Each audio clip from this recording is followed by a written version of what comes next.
out the team leader dashboard, and we're also going to look at the team leader scorecard.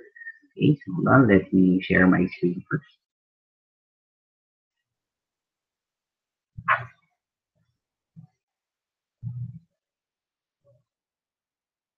Okay, all right. So here's your customer service support management report. Okay, so in this report, you're going to see a main dashboard that's actually going to reflect your team leaders coaching compliance. Okay, it's located here. So it's going to be reflected per week, week 1, week 2, 3, and then week 4. Okay. So for coaching, only the team leaders should be coaching their agents. Okay. Well, other support members can do real-time coaching, but if for purposes of measuring compliance, we're only measuring the scheduled one-on-one coaching. Okay. The dashboard will also show you week per week data on qualitative audits and coaching compliances. So for audit compliance, there are going to be 3 auditors. Of course, each team leader should audit their agents, their own agents, and a separate auditor, which is currently the report reflects Jarrell as a separate auditor, should also be able to audit um, 1 audit per week per agent. Okay. And that's going to be reflected as well. The dashboard would also reflect the support group attendance. For at this point, there's only 3 support members, the 2 team leaders, and Jarrell. Okay. The dashboard would reflect per team leader per support group attendance rate. It's actually going to show if there are shifts in attendance rate trends. It's also going to reflect month-to-date missed incidents. It's going to count how many incidents of tardiness or perhaps absences. It's also going to show a trend for that one. It's also going to show an overtime log if the team leaders or the other support members go on OT. And it's also going to reflect month-to-date missed hours.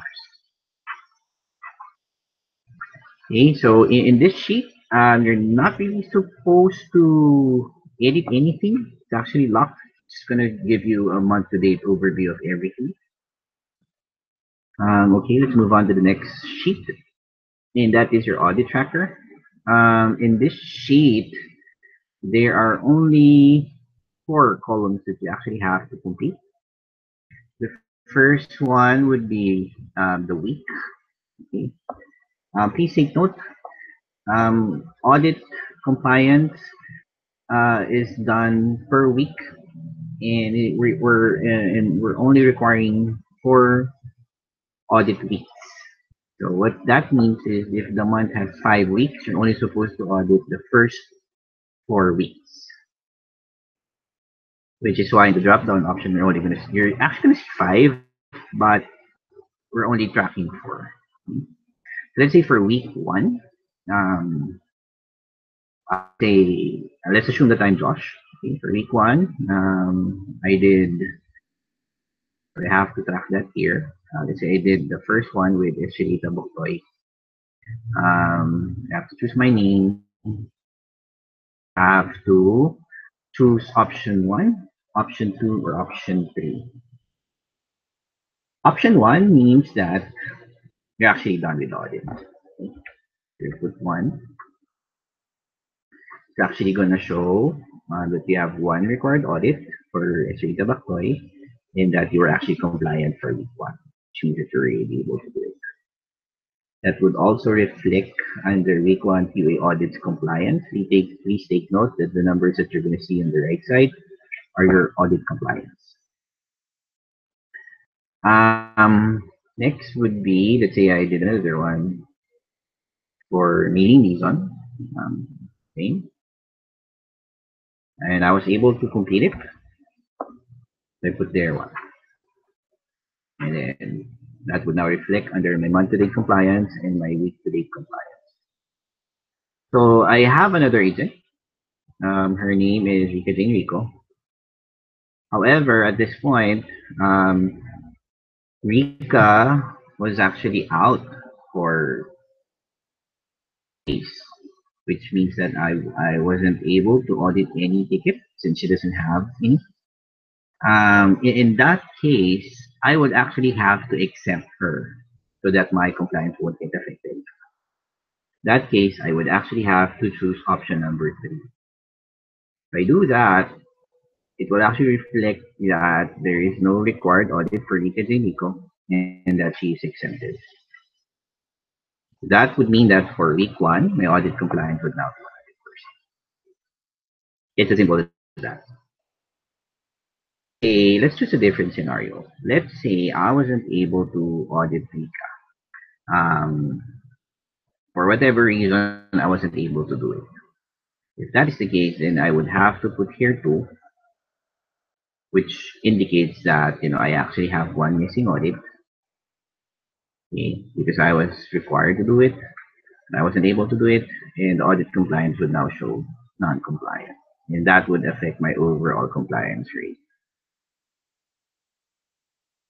What that means is audit done does not really account of how many audits that you did. It's actually an indicator if you actually did it, didn't do it, or you're exempting the agent from audit. That's basically it. So those are the four columns that you actually have to complete. Also, please take note that in any report that we created, please do not filter the report because they're actually the validations for the numbers that you're seeing here are actually hidden. And if you actually do change it, then it might affect the overall report. That also goes for the other trackers that we have for the agents. Next. Next is your coaching tracker. So after you're done with auditing, the next thing to do is of course to coach your agents. And that also when we're also measuring the compliance for that one. So same as the audit tracker, you have to start with the week. In this case, it's only reflecting 4 weeks. So let's again assume that I'm Josh. So in this case, I was able to audit Estelita Buktoy, and I was also able to coach her on the opportunities that I actually discovered during my audit. And okay, let me put my name there. Also, please take note that for coaching, you're only going to see the TL name, or there's only going to show two TOs. And then same here, there's going to be a 1, 2, 3 option. One would be if you were able to complete the coaching, which would automatically reflect as a compliance for that specific week. If you actually choose that you weren't able to complete it, then it's actually going to show 0. And if you're actually going to accept this rate of employee, then it's actually going to show exempted. At this point, the only reasons that I can think of for exempting agents is when they actually have no tickets that we can audit, because again, we're auditing fresh desk tickets here. We're not really auditing ad hoc projects. We're editing fresh desk tickets processed. Okay, so if they don't have any tickets for any particular reason, then of course they cannot be audited. So one very common scenario for this one is when an agent is out for, let's say, the entire production week, or usually if an agent is out for 4 days, then a very short time period to coach and audit, and we can now exempt that case. Another approach that you can actually do so that you don't forget your audit is what you can do is, let's say, for example, let's assume that I'm a different year. Let's say I'm Anna. For week one, I can actually create entries for all my agents,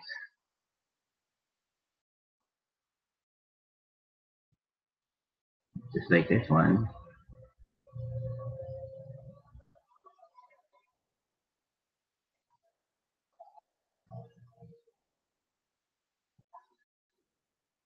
Did I forget? So, one, two, three, four. Okay, let's say these are all my agents. I can simply copy this one and just for this one. And then it's actually going to give me an indicator, which is indicated by a false.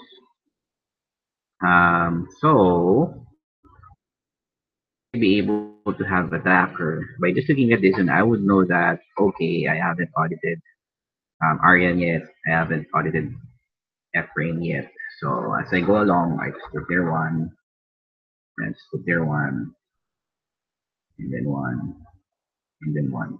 Let's say I wasn't able to do Rana and April, so that's another way of doing it so that you actually have a real-time tracker. Anyways, you only have a handful of agents, so you can actually tag this per week already. But please don't jump to another week because that's actually going to reflect um, when you actually, let's say you do a week ending report and see that it's actually reflecting your month-to-date audit compliance already. And that would affect the report, specifically the chart, if you actually plotted week 2 already. So let's just do it per week. Okay. Now, if your week starts on a Monday, maybe on a Monday you can start plotting that. Again, that would depend on how you would be able to, how you would want to manage your audit compliance. Same goes for coaching compliance. But as a reminder, that's just one option that I can actually share with you. Okay.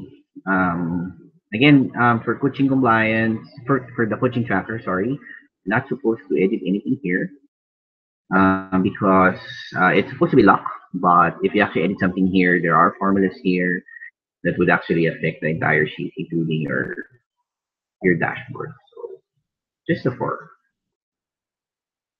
Okay. Next would be your attendance. Best case scenario is that the department head should be the one to extract this from your hub staff. But again, that will be dependent on how the department head manages um, reporting, tracking, and updating. But if in case, let me show you how easy it's done. So similar to the agent profile, you can actually export uh, everything here from Hubstaff. And if you do that, it's actually going to give you a date. It's actually also going to give you a name, and it's going to give you a logged hours. Oh, you just simply put it there. But if you want to do it manually, you can like this. It's going to give you a date. Let's say we're managing for Tuesday, and just put the name. Let's say Josh, and let's say Josh was able to log 8 hours. It's simply it's but since supervisors are expected to log in for 9 hours, it's actually gonna show you forecasted hours, and then you're missing one more hour, then that will now log as a missed hours.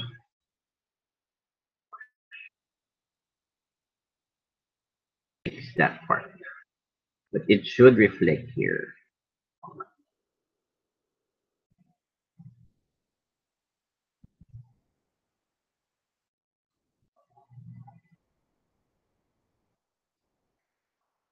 Oh, I understand why. Okay. Similar. We'll talk about the scorecard later.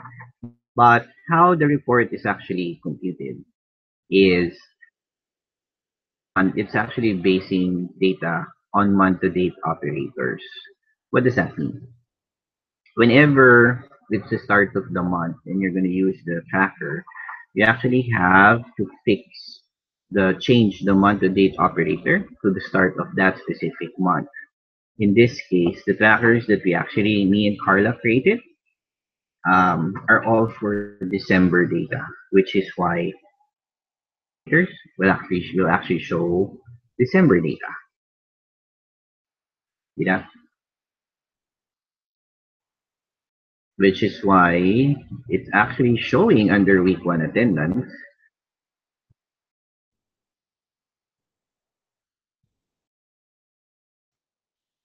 That it reflects under week one,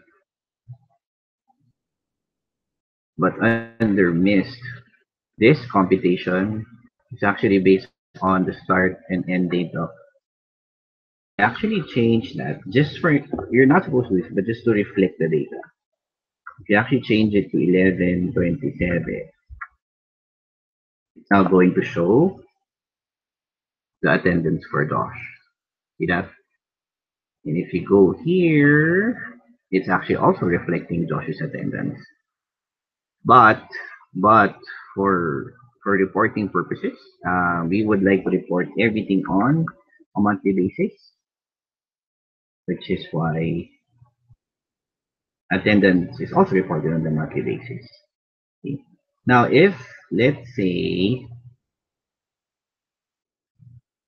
so I guess one question that you're asking is, would that count as part of my month to date? No, because it's not showing here. But say you choose a different date. Let's say choose December 1. Same TL, same hours. Okay. If you actually look at it, it's now going to reflect as part of your month to date attendance. See that? That's because the formula for computing this is based on your overall month to date operator, which is this one here. If you go to your dashboard, see, it's now reflecting one missed incident for Josh because he was not able to complete that shift, and one missed hour. That's how it works. So that's how we formulated everything. It's actually based on the month to date operator. So it's actually very important that you guys edit this one. It's actually very simple. Let's say for December starts, of course, the month starts with always the month always starts with 1. And in this case, in December's case, it ends with 31. So you just put there 12 and 12. For the weekly operators, this one changes depending on the week and depending on how your department head would want to manage his fiscal weeks. Um, what we did here is we actually did it per fiscal week, which starts on a Monday and then ends on a Sunday. Which is why you're going to see there your weekly operator started 11/27 but ended 12/3. But for reporting purposes, again, it's reported on a monthly. Okay, so this one is hidden, so just have to change it the start of the month and then you can hide it again. Okay, so again for attendance, you just simply need to export that from Hubstaff. So same as the previous example. Here's an example of a sample attendance report. Let's say in this case, this is Josh, and this is the hours.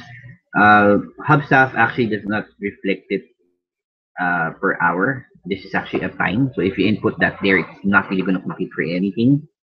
So the basic computation to change that into hours is to just multiply it by the number of hours there is in a day, which is 24. And then so you get this, and then you get Joshua Kayako. Let me show that. Put that here, there. Okay, let me discuss that in a while, why you got that error. And then what else do we need there? And then you need this one, right? 9.35. Put that here, there, base special, and then base value only. Okay, so this case, Josh logged 9.35, which is in excess of 9. Now, if it's a valid overtime that was approved by your department head for payout, then it's fine to put 9.35 there. However, if not, then you actually have to put there 9. Okay. Just a second. Let me just fix this one. We have to adjust this because supervisors are required 9, not 8. Just a second. See if that's gonna work. So let's try to put it again.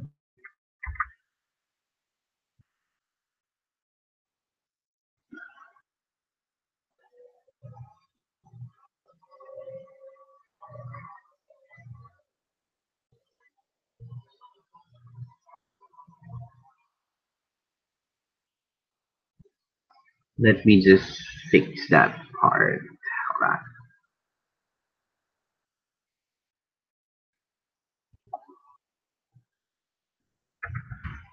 There.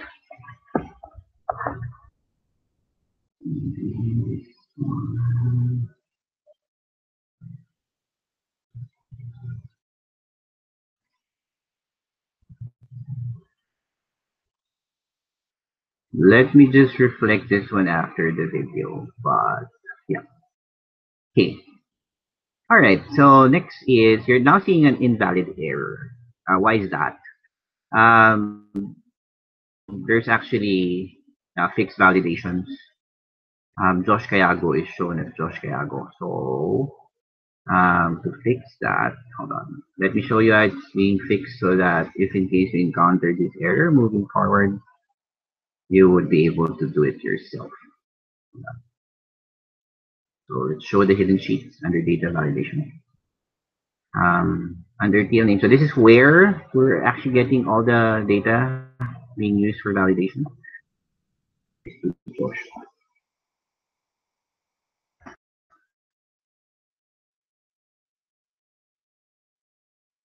And this one should be there.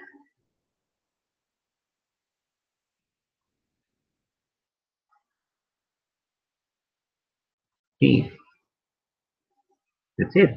That's how you do it. You just have to copy paste. I'll fix the miss hours. It's not supposed to show negative. So it's supposed to show nothing. But that's fine. Okay, so again, you just have to do that on a daily basis. Let's say another support member is Sister L. Okay, let's just copy her data. So this is a direct export from outside. The name there. Let's copy the converted time, which is and yeah. It's also required 9 hours, which is why the system, the sheet detected that she has a missed hour. Would that reflect on her month to date? No. Why? Because 11/26 is not part of the date operator. But you have to change this to, let's say, 12/1, 2017. It should reflect as an attendance. There you go. So it's very important that you actually change the date operators at the start of each month. Okay? All right. Cool. So also for deleting, please do not delete by column. Simply delete the row. Okay? Like in this case, like rows A to C. I'm assuming that you can't delete rows with formulas, but just in case you can, um, the ones with formulas. There would be scenarios where there would be um, a reduction in volume, and that there would be times that everybody would be sent home early, which means that you would actually also have to adjust the forecasted hours.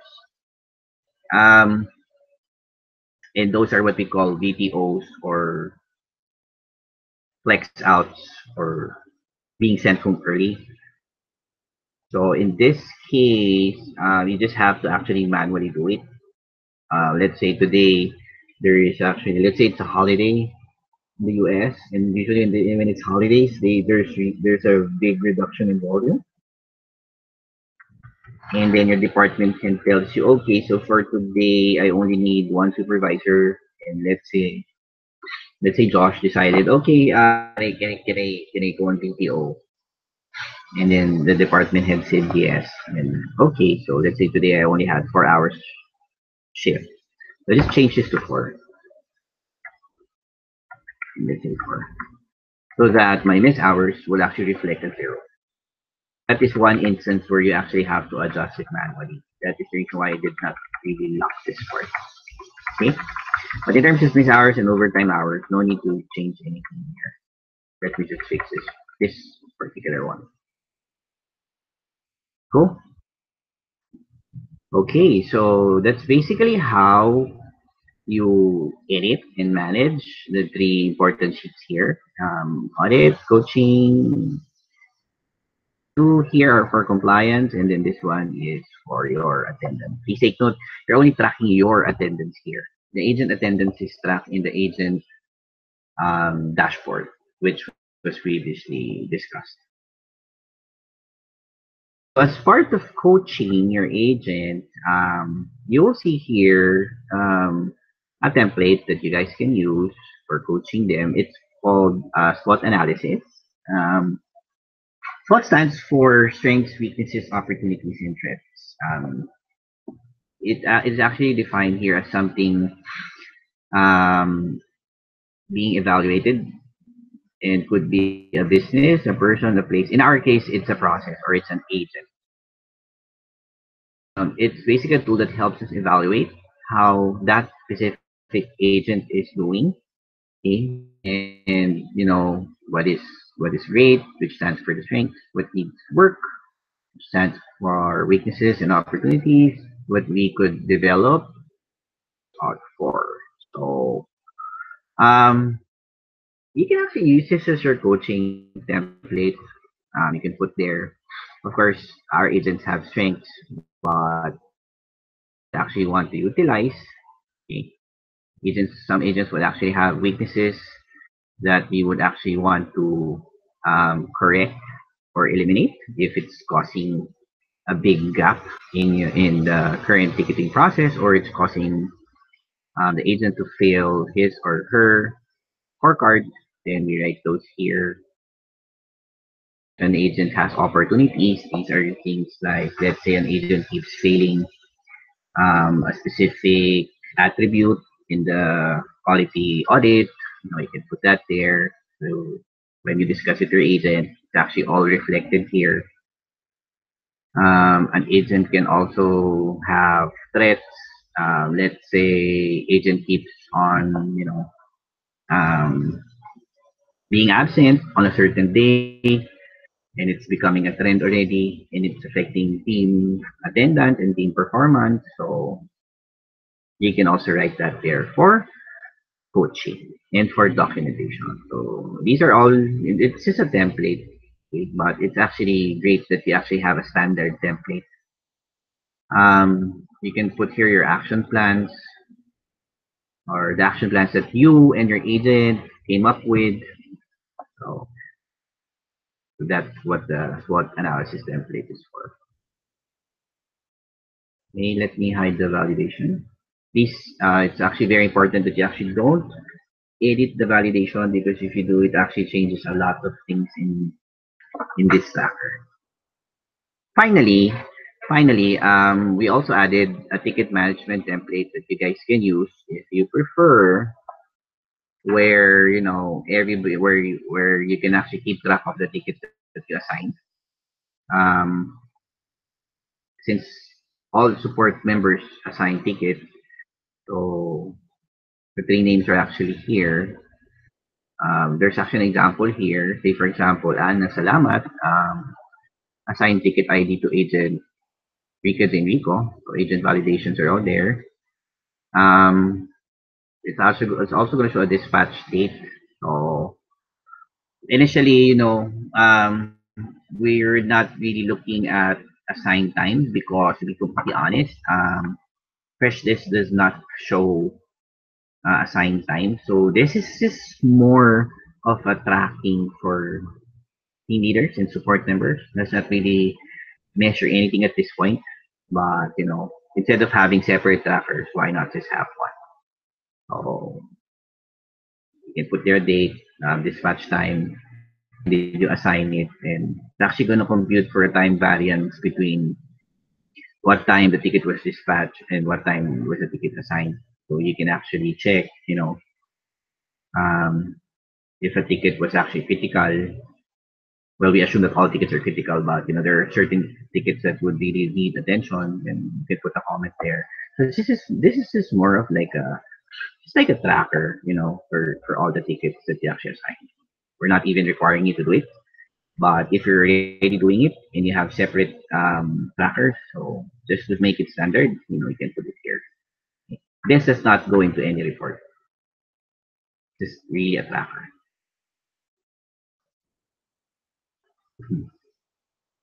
Okay, so that's basically the CS support management, or the TL, the team leader KPI dashboard. Okay. Um, let's now move on to your TL scorecard. What happens with the TL scorecard, just to make it simple, is that everything that you enter here, here,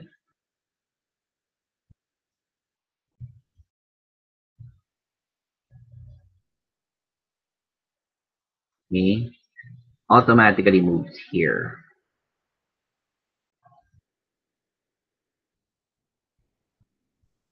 Okay, that's what happens. Automatically moves here. And then it's automatically gonna compute based on, again, the date operators.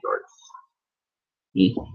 So similar to what we did there, well, it's supposed to be the department head that actually handles this one, but just in case, department head decides to delegate this task, it's fine because you don't really have to do anything here. Everything is actually linked. Okay. And it's actually also going to roll up to a month to date score, where you can actually see your month to date ranking. Your manager would also have an opportunity to come up with a SWOT, or action plans, and then document that here directly in your scorecard, so that whenever you actually have one-on-ones with your department head or your manager, it's all located in the scorecard. So he or she does not have to create a separate documented coaching for this one. What's important here, the only thing you need to understand here is you have to change the month to date operator for the operation month, and you actually have to change the weekly operators based on the fiscal weeks. That would fall inside month. Aside from that, you just have to change the supervisor name for the supervisor, and then you put your name. Let's say you're the department head, put your name there. Let's say Tuner, put your last name there. And then the month, there's nothing really to change here.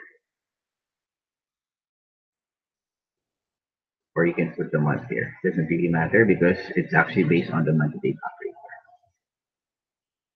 Okay, so how would you how would your scorecard look like?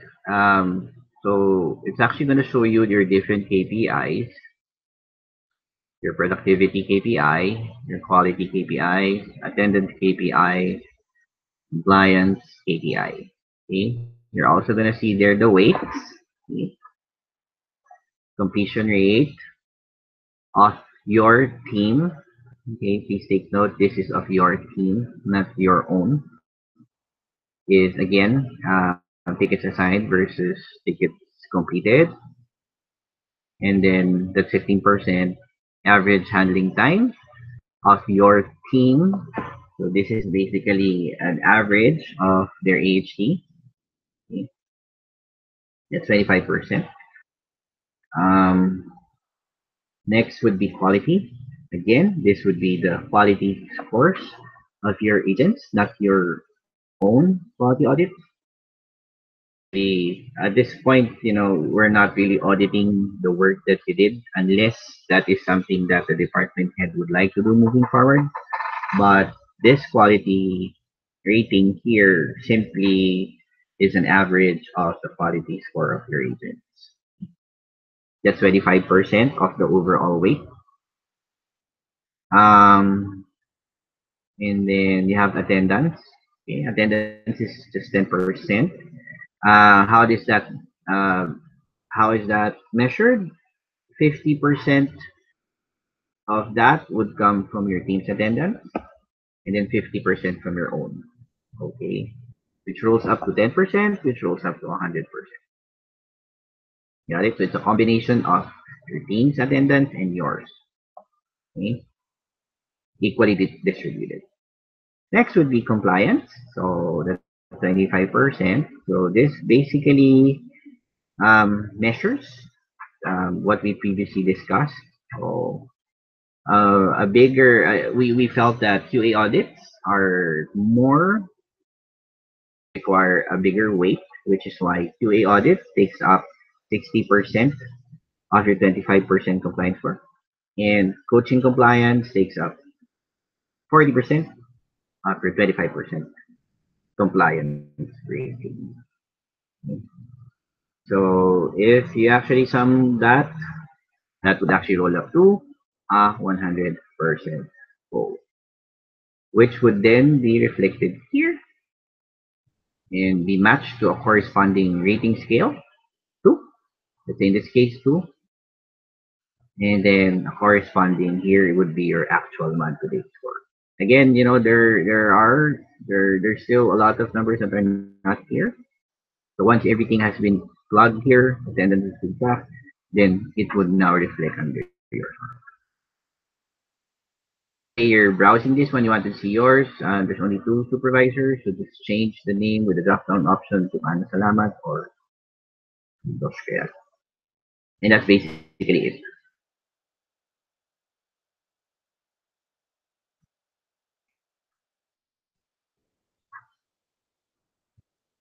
Okay, so I hope this walkthrough was able to give you a better understanding of how the different trackers work, how your scorecard works. So again, for any changes, I believe, if let's say your department head suddenly decides that, hey, I want to put more emphasis on a certain KPI, he or she actually, or he, rumor has that option to actually do it. Um, Anything that can change here. It's pretty much straightforward. It's just basic data entry, so you don't have to worry about it. Okay, so that's it for me today. Thank you for watching this video. You have a nice day.